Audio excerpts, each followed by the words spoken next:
If your net worth is $1,200,000, congratulations. According to Statistics Canada, you are sitting comfortably in the upper middle class. That number looks great on paper. But here is the question almost nobody asks. Does it actually tell you whether you can retire? Because for a 60-year-old, the number that matters is not your total net worth. It is how much real cash you can safely spend every month. And more than half of that $1,200,000 is usually locked inside your house. Your home equity does not pay the property tax bill. It does not cover groceries, and it does not pay the pharmacy when you pick up a prescription. Here is the part that should make you pause. The gap between your net worth class and your real retirement readiness can be as much as $30,000 a year in missing income. That is cash flow you thought you had, but you cannot touch it without selling your home or taking on expensive debt. I used to think $1 million net worth was the gold standard too.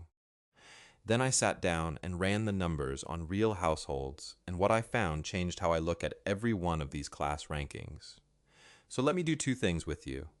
First, I will show you the real net worth class data for Canadians our age, the actual figures from Statistics Canada. Then I will walk you through the one number you should be tracking instead, and why that comfortable $1 million label can be the most dangerous thing you hear before retirement. If you are between 55 and 65, and you have ever wondered why your net worth does not match your retirement confidence, hit subscribe right now. I am going to close that gap with you over the next few minutes. Let me give you the real numbers, because they tell a story the class label hides. According to Statistics Canada and its survey of financial security, the median net worth for a Canadian household aged 55 to 64 is $873,400. That sounds solid, but watch what happens when you split that group apart. Households in that age range who own their home and have an employer pension sit at a median net worth of about $1,400,000. Those who own a home but have no pension sit around $914,000. And those with no home and no pension? Their median net worth is $11,900. That is the whole game in one set of numbers. The class ranking treats all of this as the same kind of wealth. It is not. The rankings group households by total assets minus total debts. But your actual retirement depends on something different. It depends on liquid assets, plus pension income, plus your government benefits. Home equity is none of those things. It is real, but it is locked. Here is where it gets uncomfortable. A household can be in the top 20% of all Canadians, with an average net worth around $3,500,000, and still be cash poor month to month because most of that figure is a paid-off house. The spreadsheet calls them wealthy. Their bank account tells a quieter story. Let me make this real with one couple. Mark and Susan are both 62. Mark retired early from a manufacturing job with a small defined benefit pension, about $1,200 a month. Susan still works part-time. On paper, they look great. Their net worth is $1,200,000. The breakdown is $900,000 in their townhouse, fully paid off, and $300,000 in their RRSP and TFSA combined. They feel upper middle class because every chart tells them they are, but add up the cash that actually shows up each month. Mark's pension plus Susan's part-time income comes to about $4,200. Their living costs run $5,800 a month. That leaves them short by $1,600 every single month. Sit with that for a second. These are not careless people. They saved, they paid off the house, they did what they were told, and they are still negative by $1,600 a month. That is not a spending problem. That is the structure of their wealth working against them. Where does the $1,600 come from? It comes out of that $300,000 in investments, slowly, until it does not. Or it comes from borrowing against the house, which costs interest. Every month, the gap quietly eats into the only money they can actually reach. The home equity just sits there, looking impressive, paying for nothing. Mark and Susan are far from alone. The data calls them upper middle class. The math says they are one big home repair away from a real problem, and that is because the class rankings ignore the one thing that decides whether your money is actually usable. They ignore your liquidity, how much of your wealth you can spend without selling the roof over your head. So up next, I want to show you the one number that matters more than your total net worth, and why $500,000 in the bank can beat $1,500,000 trapped in a house. So here is the number I want you tracking instead. I call it your retirement income score. It is simple. You add up every reliable dollar of monthly income you will actually receive. Your CPP, your OAS, any defined benefit pension, your RRIF withdrawals, your TFSA withdrawals, any part-time work. Then you divide that total by what you spend each month. If that score lands above 1.0, you can cover your life without ever touching your home equity. If it lands below 1.0, you are quietly dependent on your house to survive. That is the line, not your net worth. This. Let me run it for Mark and Susan, because the results surprised even them. Start with CPP.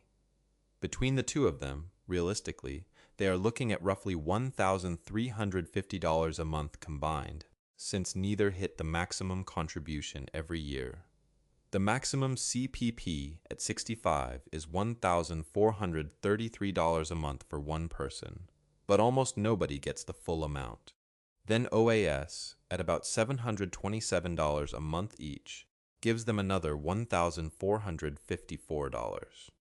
Mark's defined benefit, pension adds $1,200, and the minimum withdrawal from his RRIF on roughly $200,000 comes to about $667 a month. Add those four streams together: CPP, OAS, the pension, and the RRIF. That is about $4,671 a month of reliable income. Their expenses are $5,800, so their score is 0.81. They are short by more than $1,100 every month, year after year, for the rest of their lives.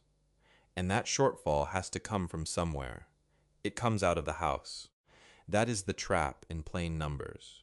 $1 million couple doing everything right, running at 0.81. I remember sitting across from a couple a lot like Mark and Susan not long ago. Same paid off house, same comfortable net worth, same quiet pride about it. When I showed them they were more than $1,000 short every single month, the room went silent. The look on their faces is the reason I stopped trusting these class labels. The label said wealthy. Their life said something else. And I want to be careful here, because none of this is about calling anyone wrong for owning a home. You were not foolish. The whole system is built to make you feel rich on paper, and for 20 years buying a house was the smartest thing most people ever did. But your future self does not get to eat home equity. The house keeps you warm. It does not pay the bills. So if Mark and Susan are the face of the trapped millionaire, what about the other side? What about the household sitting in that bottom 40% with $81,000 to their name, or someone who took a hard hit, a divorce, a layoff, a health scare? The usual advice, just save more, is useless to them. But the Canadian system has levers most people never hear about, and they can still build a retirement with real dignity, even starting from almost nothing. Mark and Susan are standing at a fork, whether they realize it or not. Two roads lead out of that $1,600 gap, and they could not be more different. The first road is the comfortable one. Keep the house, change nothing, and bridge the shortfall with a line of credit or the credit card. It feels painless at first because the gap is only $1,600 a month. But run that forward. The interest compounds, the investment account drains, and somewhere around 70, the RRIF is nearly gone and the home equity is being eaten alive by borrowing costs. Then comes the worst version of the choice, selling the house in a hurry, maybe in a soft market, because you have run out of room. That is the fragile road. It protects your feelings now and punishes you later. The second road is harder to swallow but kinder over time. Sell the townhouse at 62 while they are healthy and the market is liquid, and buy a smaller condo for around $550,000. That frees up $350,000 in cash. Put it into a balanced portfolio, earning a steady 4% above inflation, and it can safely throw off about $14,000 a year. That is roughly $1,167 a month of new usable income. Their score moves from 0.81 to just over 1.0. Suddenly, they cover their life without leaning on the house at all. So here is the real trade. On one side, the family home and everything it means. On the other, financial breathing room for the next 30 years. Every magazine cover tells you to stay put and hold the property. The math says move while moving is still your decision and not the bank's. But what if you cannot move, or you simply will not? That is exactly when the system's hidden levers come into play, and they matter most for the people who think they started too late. Now let me stress test this, because retirement plans rarely fail on a calm day. They fail when something breaks. Say Mark loses his part-time job at 62. That income disappears and Susan's hours get cut. Their monthly cash flow drops to around $2,500. But the fixed costs do not care. Property tax, home insurance, utilities, food, all of it still adds up to about $4,000 a month. Now the gap is $1,500, and it opened overnight with no warning. Here is the unprepared version. Mark reaches for the line of credit and the credit cards, because what else is there? 2 years of covering a $1,500 gap that way builds up around $30,000 in debt. Then the debt payments themselves start eating into his CPP and OAS when they finally arrive. The hole gets deeper while he is trying to climb out. It usually ends with selling the house under pressure, which is the one thing you never want to do. Now the prepared version. Mark already built a small cash cushion, or he downsized earlier, so a temporary shock does not become a permanent wound. And there is a quieter tool most people miss. If Mark keeps working after 60, even part-time, and he has already started his CPP, he can still contribute and earn what is called the post-retirement benefit. Every year he works adds a little more to his lifetime pension, for life. It is not huge, maybe in the range of a few $100s a month at the very top end, but it is permanent, and it is income he can actually spend. I have been through a job loss at 59. I know that particular kind of fear, the one that wakes you at 3 in the morning. And the last thing anyone in that moment needs is a lecture about how they should have saved more. So I would rather you knew, right now, which tools the Canadian system already hands you before you ever need them. Talking about CPP levers is one thing. Let me get practical. Here are the exact steps you can take this year, wherever you are standing today. Remember that $1,600 gap that was quietly draining Mark and Susan? They did not fix it with some clever product. They fixed it by running one simple test. So let me give you the same steps, in order. Step 1. Calculate your liquid net worth ratio. Take everything you can actually reach, your cash, your investments, your TFSA, your RRSP, the commuted value of any pension, and divide it by your total net worth. If that number comes out below 40%, you have a cash flow problem, hiding behind a comfortable net worth, no matter what the class chart says. This is the 5-minute test that tells you the truth. Step 2. Decide on your home equity strategy on purpose before life decides for you. Option 1 is to downsize now, free up the cash, and cut your maintenance costs at the same time. Option 2, only as a last resort, is a reverse mortgage which carries real fees but asks for no monthly payment. Option 3, where your local rules allow it, is taking in a renter. Just remember the math from earlier.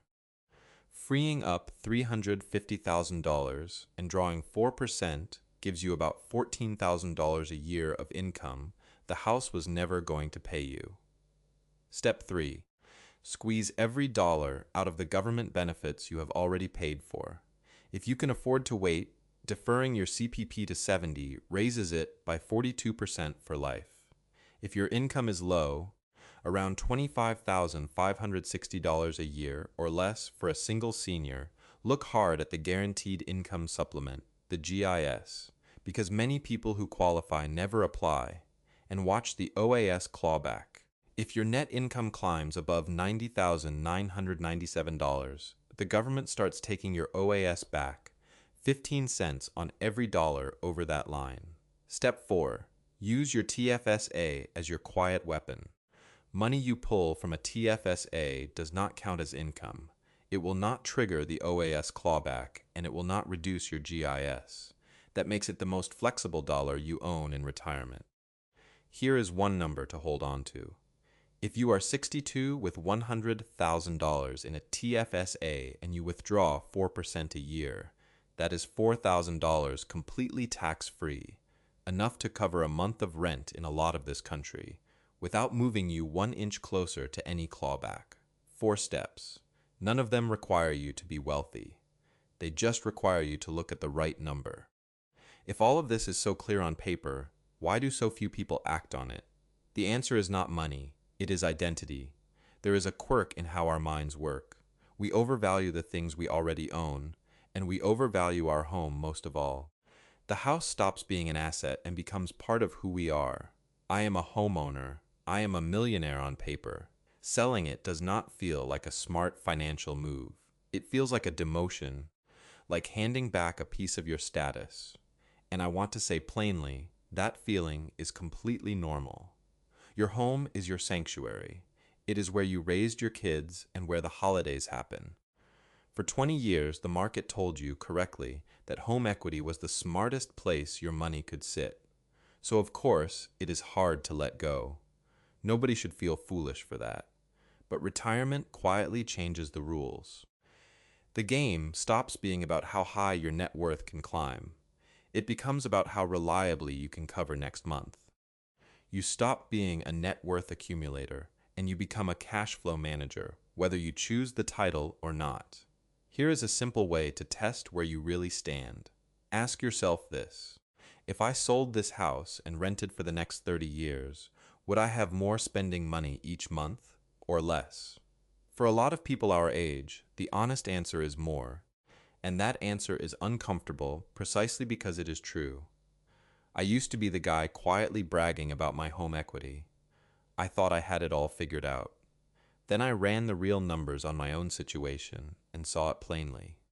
House rich, cash poor, it is humbling to admit, but that was the moment everything started to change.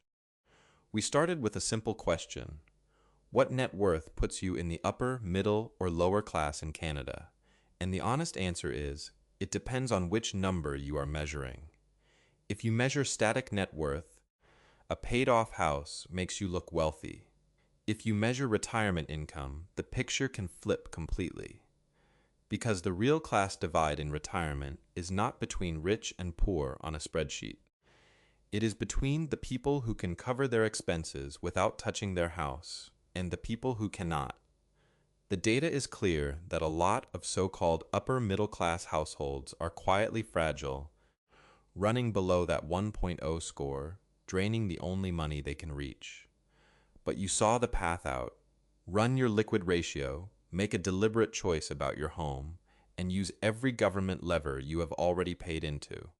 If you are in that 55 to 65 window, and you want a retirement plan built on real cash flow instead of a flattering net worth number, subscribe and turn on notifications. I put out new strategies every week, the kind the mainstream advice tends to skip right over. Let me leave you with the one line that matters most. Your house is a home, not a pension. The sooner you separate those two ideas in your head, the sooner you can actually relax and enjoy the retirement you worked for. My name is Brian. I will see you in the next video.